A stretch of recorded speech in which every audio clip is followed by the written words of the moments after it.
He's a guy in Queensland working several jobs trying to achieve the Australian dream, buy his own property. And he's obviously not been able to achieve it at this point in time. He's doing all the right things that as one person should be doing, but he's not quite getting it. My intention of this video is to sit with you and go through some sort of solution to getting someone over the edge to buying their own property.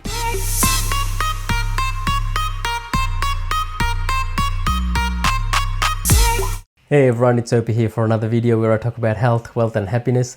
So today I got a text from a friend with a YouTube link, and the link was to a guy's YouTube video.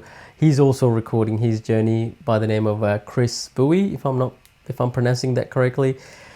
He's a guy in Queensland, working several jobs trying to achieve the Australian dream, meaning buy his own property. And he's obviously not been able to achieve it at this point in time. He's sort of middle age, not quite maybe, and he's doing all the right things that as one person should be doing, but he's not quite getting it. And he lays out a whole bunch of reasons as to why this might be the case, from the government to immigration to supply and demand, which are all valid reasons. And even in the comments I looked through it, there wasn't any solutions that I could see. So my intention of this video is to sit with you and go through some sort of solution to all the problems that he's articulated, which are all valid, to getting someone over the edge to buying their own property. So before I do that, and I'll jump on the computer in a second, but let me just spend 2 minutes to say I personally wasn't given any money to start off with. By the time I was 18, I started working at a job. I was DJing. I was working at 7-Eleven, not 7-Eleven, Pizza Haven, and doing deliveries there. I sold petrol, upgrading people from 91 octane to 98 octane, which was the most weirdest job, and a whole bunch of other jobs, right? And I ended up buying my first property, fairly earlier on, I guess, relatively, in my mid-20s. But that wasn't, I did that by saving some money and also borrowing some money from my girlfriend at the time. And I didn't have any problems in borrowing money from my girlfriend because I knew I was going to marry her, which I did, which I still am. And so we ended up, I ended up getting 15 grand off her. I paid her back, by the way. So I think before we got married, or even after we got married, probably not after, probably before I got married, because it doesn't really make sense to give someone money back after you're married, but probably before, I am 100% sure I gave that money back. So that's how I did it. That's how I sort of entered the property market. So basically the point of that spiel was to say I wasn't anyone special. I just sort of worked my tail off and just borrowed some money, which I ended up paying back, as I said, to get into that property market. And let me just sort of walk you through here onto my computer and just do a game plan on what we can do to get you over the edge as well. Okay, so that's my goal. At the end of this video, if you can tough it out, I'm going to try and go through it as quick as I can.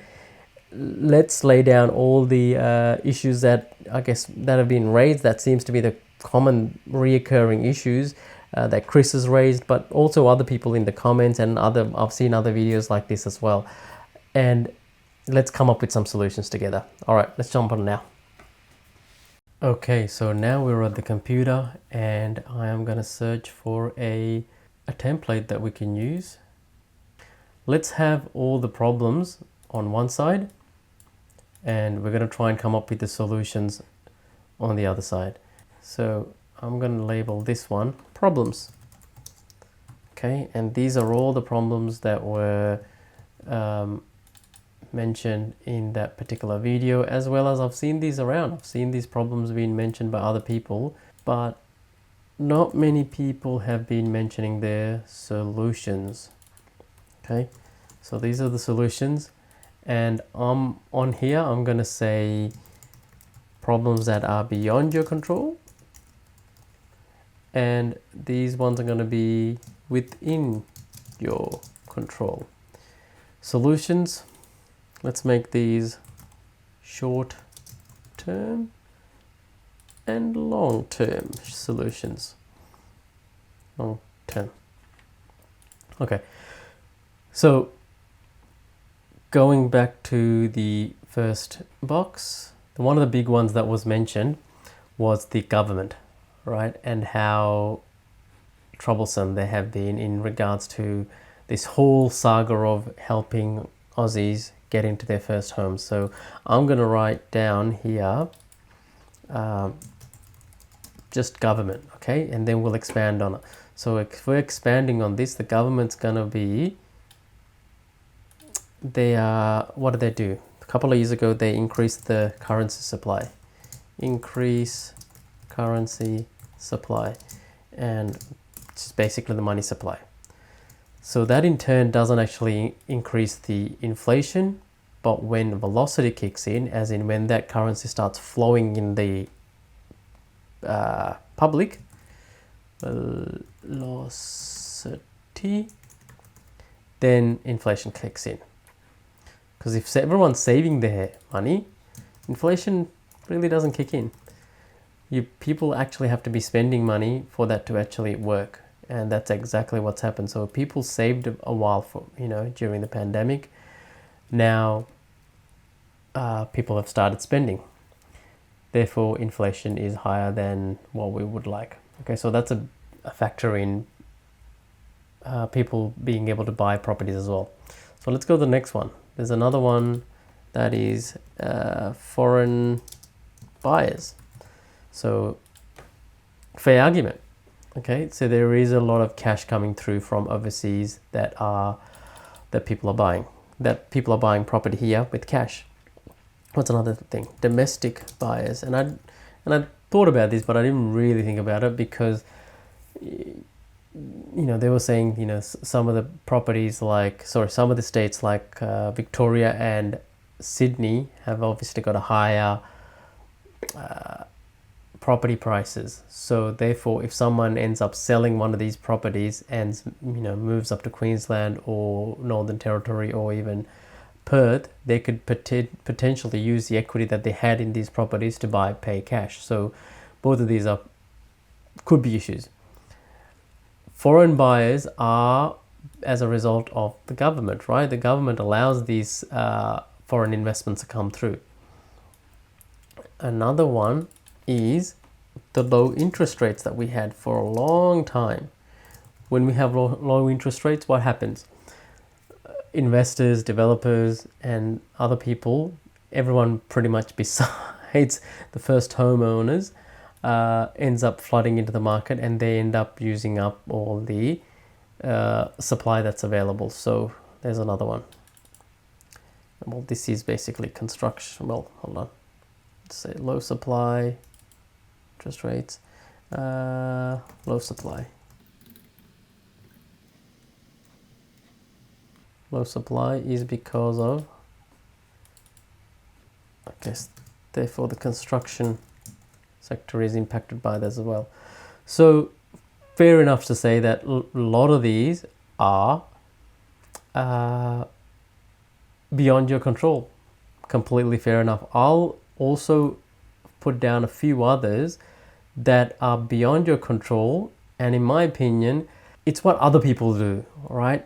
And whether they're true or not, and I'm sure they are, it's not your problem. There's nothing you can do about it. So these are, some of the people mentioned like certain nationalities living together and saving money and buying up properties. So I'm gonna say, I don't even know what to call this.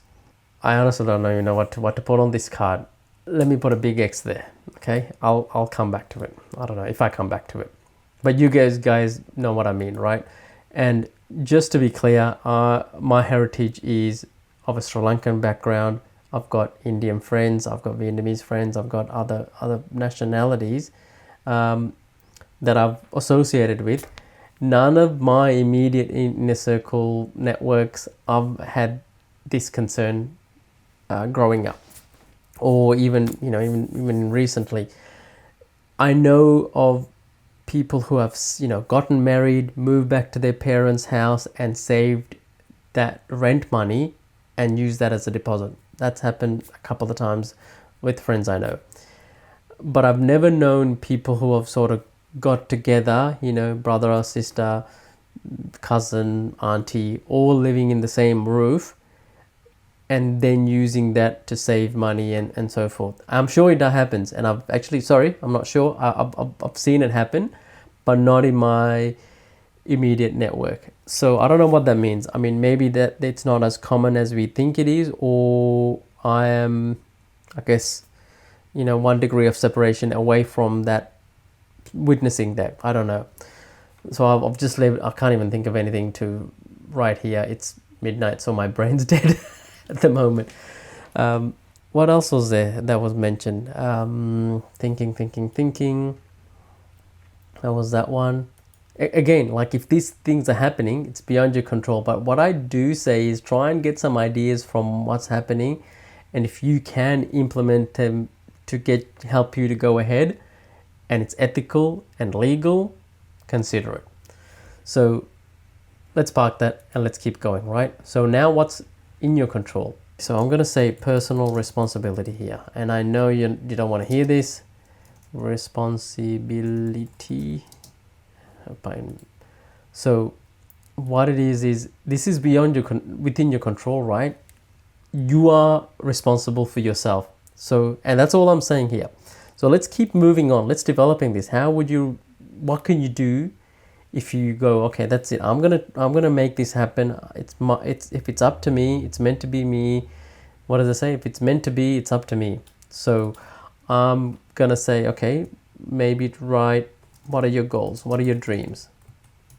Your dreams and goals? So because that's a personal responsibility, you've taken out there and you've written exactly what you want. From there, we can sort of expand into it. Okay, what are you spending your time on? Okay, how do you spend your time? And the reason why I say this is you've got choices in your life, right? You can either use your spare time to entertain yourself, or you can use your spare time to build something for yourself, to not only for yourself later on, the older version of you, but also to pass on to your descendants as well. Okay, so that's what you're sort of wanting to do. And now let me go down into this a little bit more specifically. There are heaps of distractions out there. There's a sports game on every week, whether it be footy, tennis, cricket, basketball, whatever it is. There's something on pretty much every single day. You could be distracting yourself with that. There's a bunch of streaming services out there: Netflix, Stan, Foxtel, Disney, Prime. The shows are endless. You could be spending your time doing that. Okay. Without doing that, what happens if you go down the path of self-development and actually learning skills, self-development and education? So if you utilize the time wisely and educate yourself, and these are all the things that you can control individually. What can you do personally to do it? And that's the only way I've done it in the past. So I've basically read a bunch of books, gone to a bunch of seminars, spoken to successful people, and tried to piece this together myself, and made a certain amount of progress. So that's beyond your control. Believe it or not, your salary is beyond your control. And you're going to laugh at me and go, no, I'm on a fixed salary. That's all I can make, and that's it. You'll be surprised. During the last 5 years, I've had, because I do contract work, every time I've gone from contract to contract, my salary's increased. Okay, and that's been a definitive decision that I've made to make those career progressions. On top of that, I've got the real estate portfolio now, but I've got a bunch of side hustles that are fueling that stream of income. So my salary, even though one can say, hey, it's fixed, isn't really. Go on to sites like Seek and just play around with it. Go in there and see what's available. Believe it or not, what I ended up doing was going in there, sorting it from the highest paid jobs to the lowest paid jobs, and actually going, hey, for me to apply for this job, what skill set do I need? What are the certifications that I need to get? How do I improve my present day to the future me? What's the difference? What's the gap analysis that I need to do, and what do I need to implement today to get me moving forward? I'm slurring my words at the moment because it's been a long day, but we'll keep going. What's another one? Another one might be the way you spend your money today. So discretionary spend, and I am very sensitive about this, and I know people only get a certain amount. Okay, and I completely understand they're overstretched as it is, and there isn't any discretionary amount. You're redlining, and I get it. I've been there, so I know how it feels. But I'm just gonna put this here, and I'll come back to it. Okay, I promise you, come back to it. So let's park this. Let's go back to here now. So this is short-term solutions. I'm going to write a few things down because this is something that I came up with a while ago. I'm going to say track, and track your spending. The next one is optimize. The reason why I'm using this is there is a method to madness, and I'm going to say save. Then I'm going to go over here and I'm going to say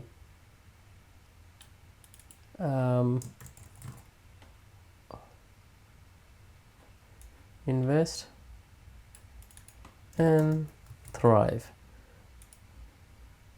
All right, let me circle these. So these 5 go together, because if you do these step by step, you will get somewhere. And this, funnily enough, spells toss it, but it's just here nor there. But it might be an acronym that you can use to remember this. Okay.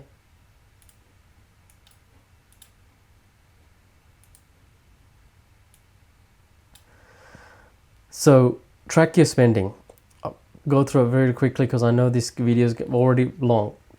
Tracking your spending is take your credit card statement, bank statement, any statement that you got, and go through it line by line, and go, hey, what am I spending my money on?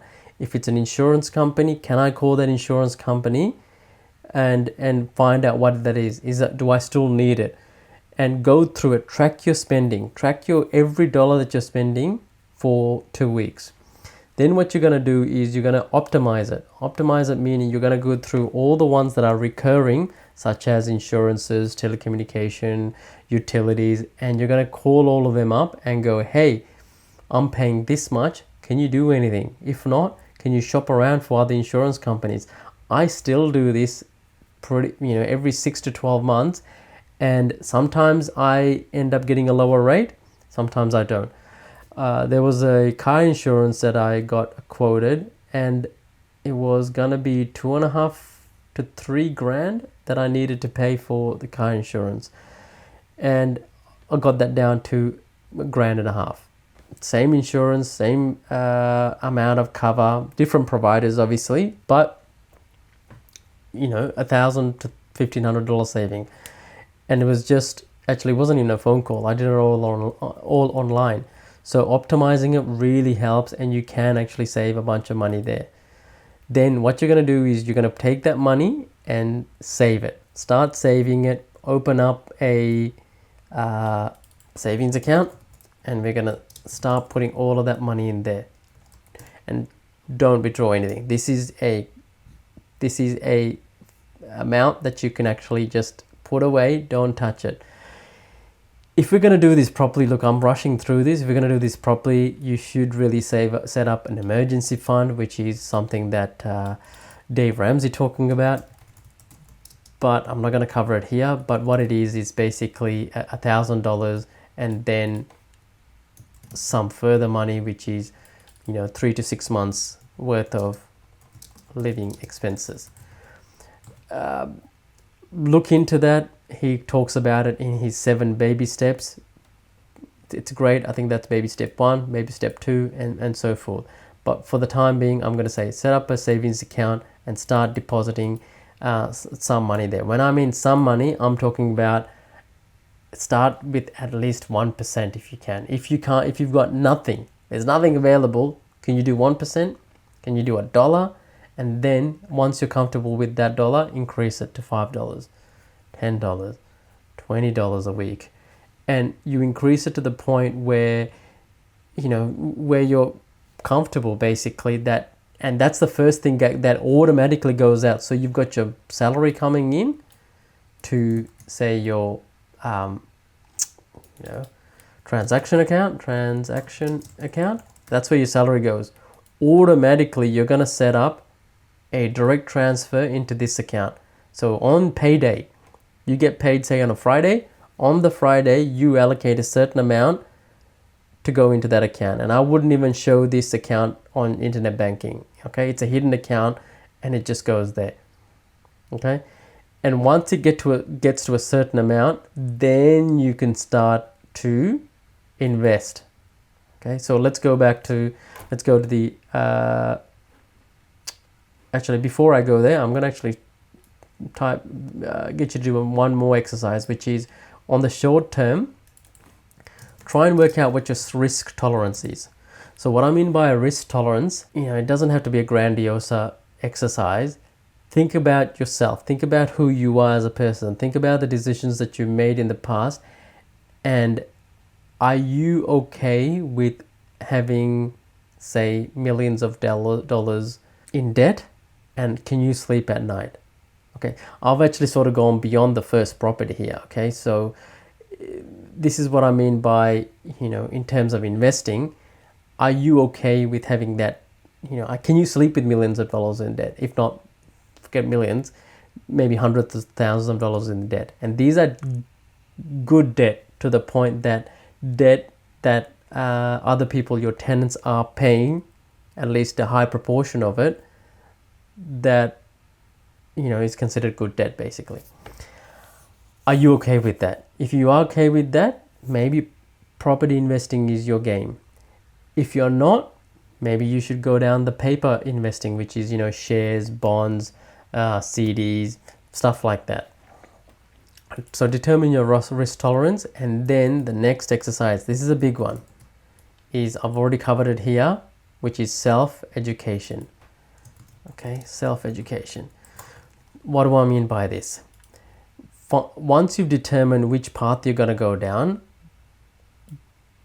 then invest in, a little bit of that money to educating yourself, whether this means buying books. So some of these books, I bought them from an op shop, like Savers, Vinnie's, and they were like $2, $3. Max I would pay is $4, and not all of them, right?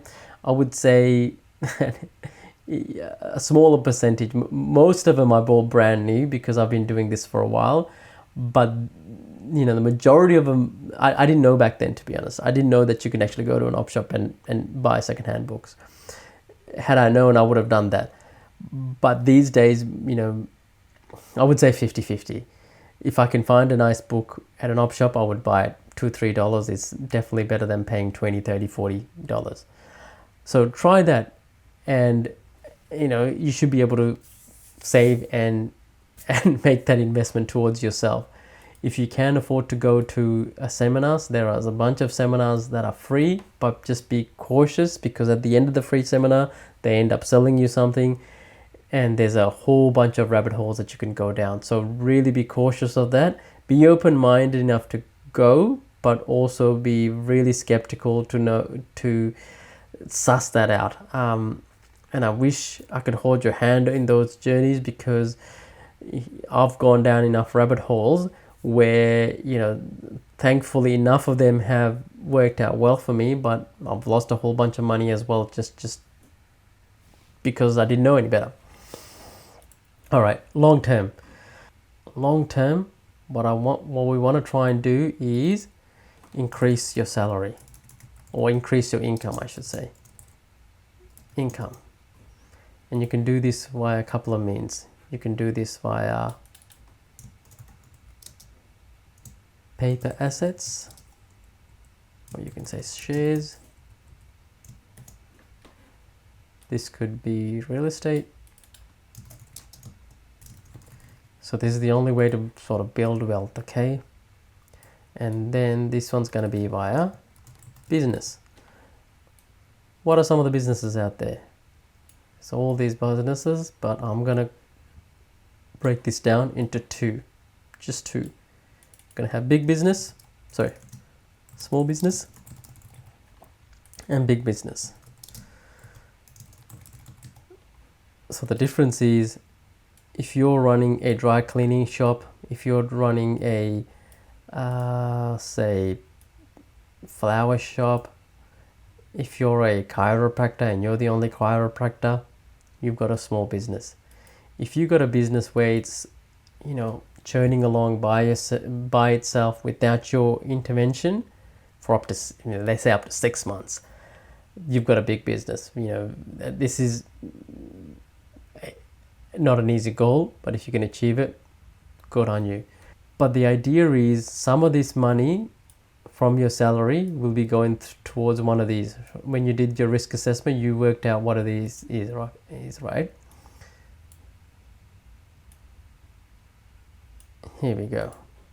And the idea is for you to increase your passive income. So the definition of passive income is the money that you get while you sleep. And that is, there was a guy called Brett McFall, and he came up with this. He wrote a book called Make Money While You Sleep, or Sleep something. Basically making money while you sleep. And it's the money that you don't have to worry about, the money that comes in, such as, dividend income, rental income, income from your businesses where it's sort of churning along without you. So the idea is to get at least even $1 ahead of all your anyway expenses, then you're a free man or woman. So I've gone down a tangent of how to build wealth and financial freedom here. But what we're trying to do is use this same methodology that we've got here to buy your first home. So what you're trying to do is, let's go back and go through this properly, okay? So we've identified a whole bunch of problems that you can't do anything about, right? All these other people, problems, government, blah, blah, blah. Ignore it. There's nothing you can do about it. There's no point spending one iota of your mental energy on this. Let go of it, okay? Just let go of it. Can't blame yourself, but you can't blame other people here at the moment. Now let's go to the stuff that are beyond, that are within your control. So you take personal responsibility. Write your goals down. Decide what you want to do with your time. Go on a self-education journey and actually try and work out, how am I going to do this? Tackle it down. So I've basically just spent 10-15 minutes doing a brain dump on here. I suggest you do the same. Get a piece of paper out and do that. There are ways that you can increase your income and get the discretionary spending down. So say you're smoking cigarettes every day, maybe cut down or quit completely. Maybe you're having a latte every day, maybe having avocado on toast. And this is the cliche of lattes and avocados and toast are, the whole cliche at the moment. Or maybe get rid of it. So get rid of as much discretionary spending as possible. Increase your salary. Put those savings into a savings account, not your transaction account. Get that built up as much as possible. and then you can use that as well as any first homeowners grant that you might be eligible for to buy your first house. And don't feel like that you have to buy this first house where where you're familiar with, 5-10 k's within the central business district.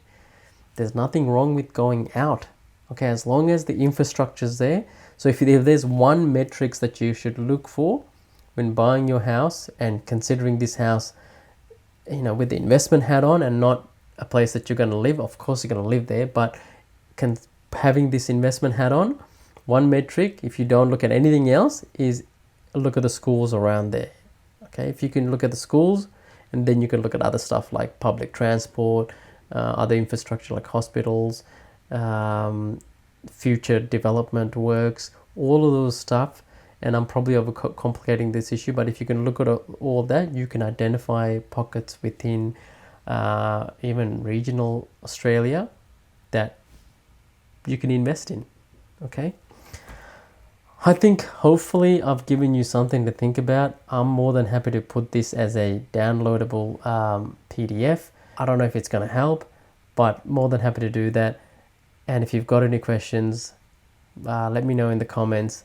Hopefully I've provided some sort of logical thinking into how you approach this. Try your best to get your income up, whether it be, working a second job, doing a side hustle, doing whatever you need to do. I did all of these and plus some to just sort of break away from it all. And I remember when there was a situation where I needed to sell this particular property and I didn't want to sell it. And the only way I could do that was to do a renovation and try and get more rental yields out of it. And I did that through guidance of friends, and I did it on my own in terms of doing the reno, except the plumbing and electrical work. All the other stuff I learned how to do it on YouTube.